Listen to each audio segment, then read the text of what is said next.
Mixed Nutters? It's your boy Marcus, back in black, and today we are covering the top horror stories from dating apps. And we really need to cover this because now that those COVID restrictions are getting a little lax, people are going to be back on them apps doing their thing. A lot of people never really left those apps, but we definitely got to cover these stories. Coming up next.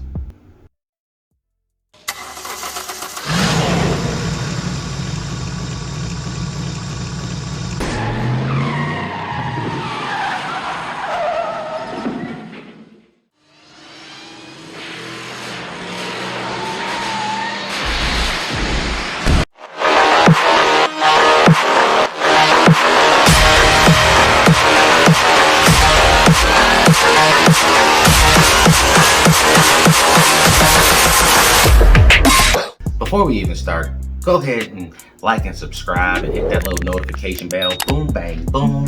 Now you're going to be getting notified every time we got a new video dropping. And, check us out on Instagram. That is MixNuts3000, MixNuts3000. That's a QR code so you can point your camera at it, bring you right to our page, and, be a part of the Mixed Nuts family. Run it.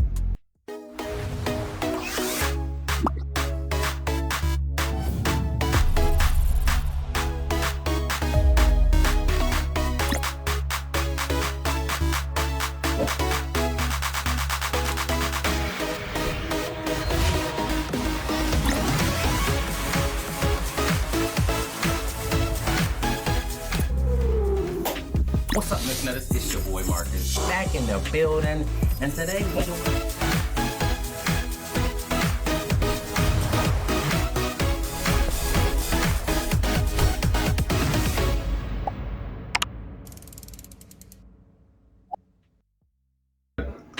This first story here from dating apps going wrong.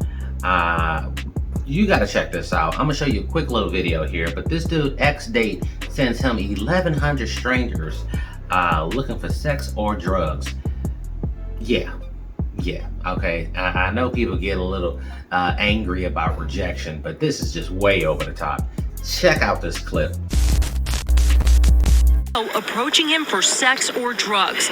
Attorneys Carrie Goldberg and Tor Eklund are representing the Manhattan resident in a lawsuit against Grindr, the gay dating app. This was a life or death matter. They would follow him into the bathroom at work. They wouldn't take no for an answer. At one point, within 4 minutes, 6 people came up to him. Herrick says his ex created impersonating profiles of him and arranged sex dates with more than 1,400 men. The actor didn't want to speak publicly today, but I don't have any comment right now. But he alleges he alerted Grindr to the problem. All they ever did was send back an auto reply. Thank you for your complaint. In court papers, Herrick said he filed 50 complaints with Grindr and the company never did anything. The lawsuit calls on Grindr to implement technology to stop this kind of harassment. Grindr did not return our requests for comment, but Herrick's lawyers say Grindr claims it couldn't stop the impersonating profiles or the location tracking. The case was dismissed by a federal court in 2017. Today, an appeals court heard the case. Alfred Eng is a cybersecurity reporter for CNET. The argument here, though, is that many websites do have this ability to protect their users. Facebook, if somebody's bothering you there, has an impersonating profile of you, pretending to be me or you or anything like that, they can take that down. He says it's hard to sue tech companies because of a 1996 law that makes internet services immune from what users do on their websites. We need to think very carefully about what's going on when we're being tracked by our phones every second of the day. Lawyers say the laws need to be revised for everyone's safety. In Manhattan, Lisa Rosner, CBS 2 News. All right, so this dude, Matthew Hendricks, got put through hell, bro. This is the most unique revenge plot I've ever heard as far as like being rejected or breaking up with somebody. He broke up with this dude that he met on Grindr, and over 5 months, man, he had 1,100 dudes show up at his Manhattan home and his workplace expecting sex and drugs, right? Now, this is clearly insane. I mean, you gotta let it go. Y'all broke up. It's over, all right? Let it go, man. I mean, it's not just a song from Frozen. you really gotta let stuff go, man. I mean, you know what I mean? Like, what are you doing, man? This dude could have got killed, man. You bringing drug addicts or sex addicts at this dude, and he don't even know it's coming. Like, no pun intended, but still, like, he don't even know it's coming. The dude might get murdered. I mean, that was just craziness, and like, come on, bro. So like, these dating apps is serious, man. Respect the app and proceed with caution if you're gonna use them at all, honestly. I know everybody working from home or their circle is almost dried up because of the pandemic, but I don't know if you need to just be all in like you were before, because people are getting stranger and things are constantly getting more dangerous just because of people's mental state at this time. And this next story is absolutely nightmare fuel. This is one of them things where you hear about it from a dating app and you're like, what? But like, this really does happen, and it is the most common way it goes down. These dudes are posing as women to rob their dates, bro. So they catfishing you basically, but this is catfishing with a robbery twist. Ooh, let's watch a quick clip of what we're talking about and get back to it. Police say a serial robber is posing as a woman on the dating app Tinder and on Snapchat to lure victims to him. Take a look at his picture. This is a picture of the suspect here, just released by Detroit police. Larry Spruill is following this story for us tonight. Larry, do police have a number of how many times this has happened? Four victims. They believe this happened to Devin and Kimberly, but they believe there could be more victims. They're just too embarrassed to say. So tonight they're asking that those victims to come forward, and neighbors living in that area where the robberies happened to be on the lookout. I don't want nothing like that happening around here in this neighborhood. Alexander Cheatham says not in his neighborhood. That's how strongly he feels about crime, especially armed robberies happening just feet away from his home. I got kids, my grandkids, and other people got kids around here that go to school. Police are investigating at least 4 armed robberies in this area of West Wyoming, Lodge Freeway, Stopel, and Eaton. Between the time period from December 19th of last year until February 17th of this year, we've had 4 reported instances of men being robbed. Commander Nick Kiaraku says this man is portraying to be a woman on social media apps, Tinder and Snapchat, using a woman's profile. The female alias that he's used repeatedly is either Maya or Kamaya. We're not sure where he might have got the picture of this woman. Kiaraku says he's convincing other men to meet this fake woman for a date or sex, and then robbing them with a gun. In one instance, the victim was robbed of cash and valuables right there. In the 3 other instances, the perpetrator actually, because they didn't have a significant amount of cash on them, actually forced these 3 other victims to go to an ATM to withdraw cash. Meanwhile, neighbors living nearby say they're going to be on the lookout. You don't do anything around here in this little neighborhood without us knowing what's going on. And so police say they believe that he could be on other social media apps doing the same thing. That's why they believe there could be more victims. They would lure their dates to the spot or whatever. They robbed them of their wallet, their keys, take the car, everything, cell phones, all that stuff. And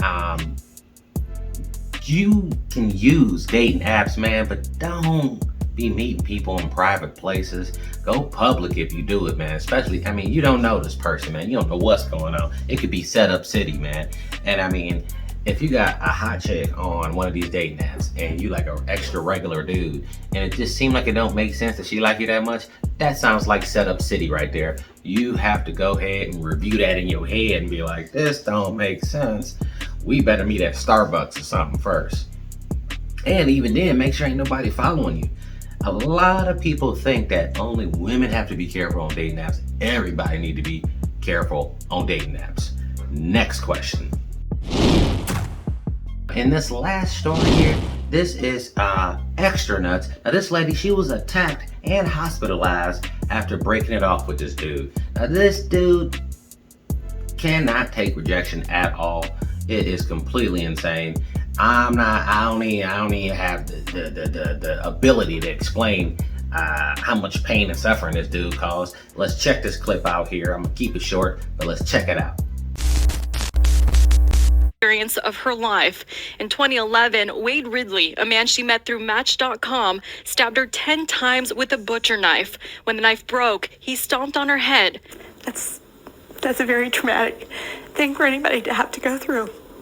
The 50-year-old real estate agent and mother of 2 says the attack left her hospitalized for months. She endured 3 head surgeries and a seizure.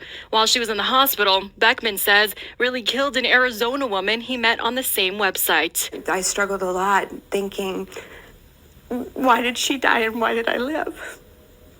She says Ridley came looking for her, but authorities arrested him. Ridley then committed suicide in jail. Now Beckman is suing Match.com, claiming it doesn't do enough to keep violent offenders off its site. They don't say that 1 in 5 are part of an attempted murder or 1 in 5 are killed. They don't tell you that people are missing. Beckman is pushing for a disclaimer on Match, similar to what you find on cigarettes, warning people dating sites can be harmful. In her case, almost deadly. All right, now y'all see what I'm saying? Now, the moral of the story here is to, whether you using Match.com, Plenty of Fish, whatever it is, be careful on these dating apps. Be careful when you meet a person in real life, but you should treat the people that you would meet at a bar or wherever in real life the same way you treat them online and in these apps. Don't tell them where you be at. Meet them somewhere public. Even if y'all go on a date, just meet them there. Don't let these people know, and be on your toes, man. Public places. You don't really know this person. And if you can help it, you know what? Don't even use one of those. And I know that's hard not to use one because most people work from home and your circle is a lot smaller and you're not really around people like that because of COVID. But COVID restrictions are relaxing. Go ahead and get back out there. But look, don't drop your guard. Ever, especially with strangers. All right, Mix Nutters, that is it for me today. I'm about to make like a baby and head out. If you want to support the channel, go to buymeacoffee.com/mixnuts. We got new videos coming every Monday, Wednesday, and Friday, of course. Check us out on Instagram. That is MixNuts3000. MixNuts3000. Go ahead and check us out. Leave a like. And until next time,